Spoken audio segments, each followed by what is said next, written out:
बिस्मिल्लाहिर्रहमानिर्रहीम। अस्सलाम वालेकुम। आज हम आपके साथ शेयर करने वाले हैं बहुत ही लज़ीज़ डिलीशियस शीरखुरमा, जो बनाना बहुत ही आसान है और आप आने वाली ईद पर अपने घर पर इसको एक बार ज़रूर ट्राई करें। रेसिपी पसंद आए तो आप कमेंट में ज़रूर बताएं कि आपको मेरी ये रेसिपी कैसी लगी है। तो चलिए मज़ेदार से शीरखुरमा बनाना शुरू करते हैं। तो उसके लिए हमने सबसे पहले कढ़ाई में 1 लीटर दूध डाल दिया है और सबसे पहले हम इसको अच्छे से बॉयल कर लेंगे। दूध में अच्छे से बॉयल आ चुके हैं तो स्पैचुला की मदद से हम इसको अच्छे से इस तरह से मिक्स कर लेंगे और नीचे से आंच को स्लो कर देंगे। स्लो आंच पर हम दूध को 5 मिनट के लिए अच्छे से इसी तरह से पकने के लिए रख देंगे।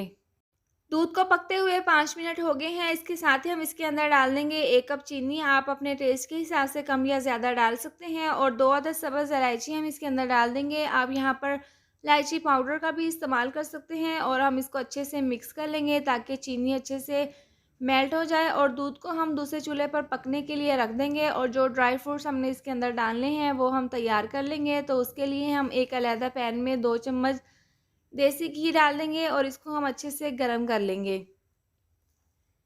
घी गरम होने के बाद हम इसके अंदर ड्राई फ्रूट्स डाल देंगे। तो ड्राई फ्रूट्स में हमने लिए हैं बादाम, काजू, खजूरें, किशमिश और पिस्ते और इन तमाम ड्राई फ्रूट्स को हमने 1 घंटे के लिए पानी में भिगोकर रख दिया था और 1 घंटे के बाद बादाम के छिलके उतार कर तमाम ड्राई फ्रूट्स को मैंने इस तरह से काट लिया है और ये तमाम ड्राई फ्रूट्स हम पैन में डाल देंगे और पैन में डालने के बाद घी में हम इसको हल्का सा रोस्ट कर लेंगे। और अगर आपको मेरी ये वाली वीडियो पसंद आए तो आप इसको लाइक और शेयर करें और अगर आप चैनल पर नए हैं तो इसको सब्सक्राइब कर दें और साथ दी हुई बेल को भी प्रेस कर दें। और ये तमाम ड्राई फ्रूट्स डालने के बाद हम इनको हल्का सा रोस्ट कर लेंगे और किशमिश हम बाद में डालेंगे। तो इस तरह से हम 2 से 3 मिनट तक इनको हल्का सा इस तरह से घी में रोस्ट कर लेंगे।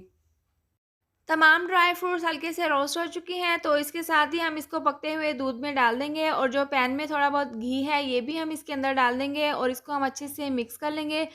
बहुत ही ज़बरदस्त, बहुत ही लज़ीज़ शीरखुरमा बनकर तैयार होगा। आप ईद पर इसको घर पर ज़रूर ट्राई करें।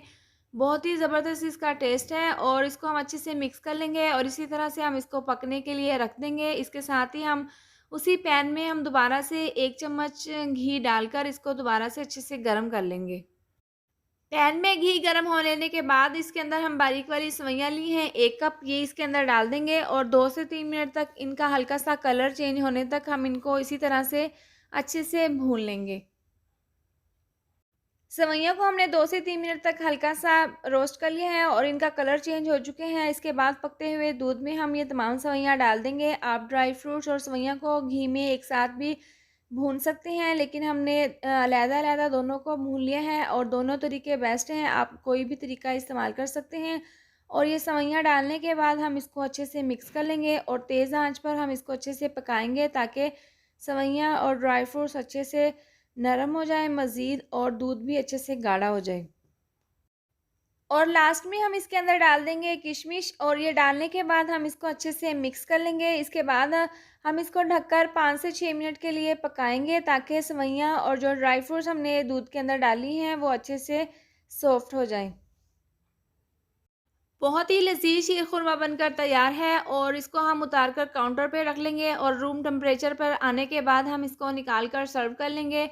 बहुत ही ज़बरदस्त इसकी खुशबू है। आप अपने घर पर ईद पर इसको एक बार ज़रूर ट्राई करें और इसको रखे हुए 30 मिनट हो गए हैं और ये अच्छे से सेट हो चुके हैं। आप देख सकते हैं कि ये पहले से मज़ीद गाढ़ा हो चुके हैं और इस तरह से बाउल में डाल लेने के बाद हम बारीक कटे हुए पिस्ते इसके ऊपर डालकर इस तरह से इसकी अच्छी सी गार्निश कर लेंगे और ज़ाफ़रान इसके ऊपर इस तरह से डाल देंगे। इसके बाद इसको 1 घंटे के लिए हम फ्रीज़ करके रख देंगे ताकि ये अच्छे से ठंडा हो जाए और बहुत ही ज़बरदस्त ये बनकर तैयार हुए हैं। उम्मीद करती हूँ आपको मेरी ये मज़ेदार सी रेसिपी ज़रूर पसंद आई होगी। तो ये थी हमारी आज की वीडियो। अगर आपको मेरी ये वीडियो पसंद आई हो तो आप इसको लाइक और शेयर करें और अगर आप चैनल पर नए हैं तो इसको सब्सक्राइब कर दें और साथ दी हुई बेल को भी प्रेस कर दें ताकि मेरी आने वाली हर नई वीडियोज़ का नोटिफिकेशन आपको मिलता रहे। अल्लाह हाफ़िज़।